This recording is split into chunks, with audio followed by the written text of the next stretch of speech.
Big boss Malayalam season 6 ഇന്നത്തെ episode കണ്ട ഒരുപാട് പേർക്ക് നിരാശയുണ്ട്.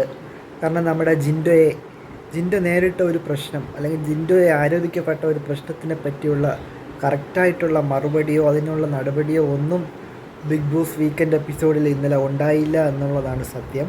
നമ്മളെല്ലാവരും പ്രതീക്ഷിച്ചിരുന്നതാണ് ആരാണ് ശരണ്യയുടെ മുടി പിടിച്ച് വലിച്ചതെന്ന് തെളിയുമെന്നുള്ളതൊക്കെ. പക്ഷേ അവർ വീഡിയോ കാണിച്ചു കൊടുത്തിട്ടും ആരും അതിനെപ്പറ്റി സംസാരിക്കുകയോ ഒന്നും ചെയ്തിട്ടില്ല. മാത്രമല്ല ഗബ്രിയെയും ജാസ്മിനെയും പറ്റിയൊന്നും പറഞ്ഞിട്ടില്ല. ഇനി ഇന്നത്തെ എപ്പിസോഡും കൂടെ കഴിയുമ്പോൾ അറിയാം. ഇന്നത്തെ എപ്പിസോഡ് എന്താണെന്നാലും 15th ഡേ സെലിബ്രേഷൻ ആയിരിക്കും. അപ്പോൾ വഴക്കോ ബഹളമോ ഒന്നും കാണൂല, ഫുൾ സെലിബ്രേഷൻ മോഡായിരിക്കും. പിന്നെ ഏറ്റവും കൂടുതൽ അറിയാൻ പറ്റിയത് അഭിഷേക് എവിക്റ്റായി എന്നുള്ളൊരു വിവരവും കൂടി വരുന്നുണ്ട്. നിങ്ങൾ ശ്രദ്ധിച്ചാൽ അറിയാം, ഈ 2-3 ദിവസമായിട്ട് സിജോ ജിൻഡോയ്ക്കെതിരെ കളിക്കുന്നുണ്ട്. അപ്പം സിജോ ജിൻഡോ ഇവർ 2 പേരുമായിരിക്കും ഒരു പക്ഷേ ഇനി അങ്ങോട്ടുള്ള ദിവസം കൂടുതൽ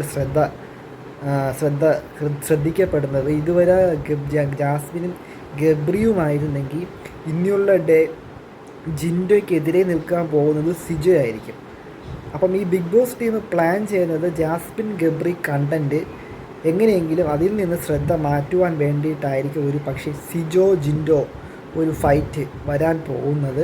ഒരു പക്ഷേ സിജോ കയറുന്നതിന് മുമ്പ് ബിഗ് ബോസ് ടീം സിജോയുടെ അടുത്ത് പറഞ്ഞാണ് ജിൻഡോയെ ടാർഗറ്റ് ചെയ്യണം എന്നുള്ളത്. ഒരു പക്ഷേ അവരുടെ പ്ലാനിങ് എന്ന് പറയുന്നത് ജാസ്മിൻ ഗബ്രി എന്നിവരുടെ കണ്ടൻറ്റ് മാറ്റി സിജോ ജിൻഡോ ആ ഒരു ഫൈറ്റ് വന്നതിന് ശേഷം ജാസ്മിൻ അല്ലെങ്കിൽ ഗബ്രി ഇവരാരെങ്കിലും ഒരാളെ ഉറപ്പായിട്ടും ഇവരെ എവിക്റ്റ് ചെയ്ത് കളയുമെന്ന് തന്നെയാണ്.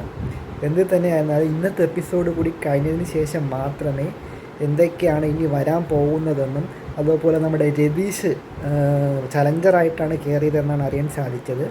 രതീഷിൻ്റെ റോൾ എന്താണെന്നും എന്നൊക്കെ ഉള്ളത് ഇന്നത്തെ എപ്പിസോഡിൽ നമുക്ക് കാണാം.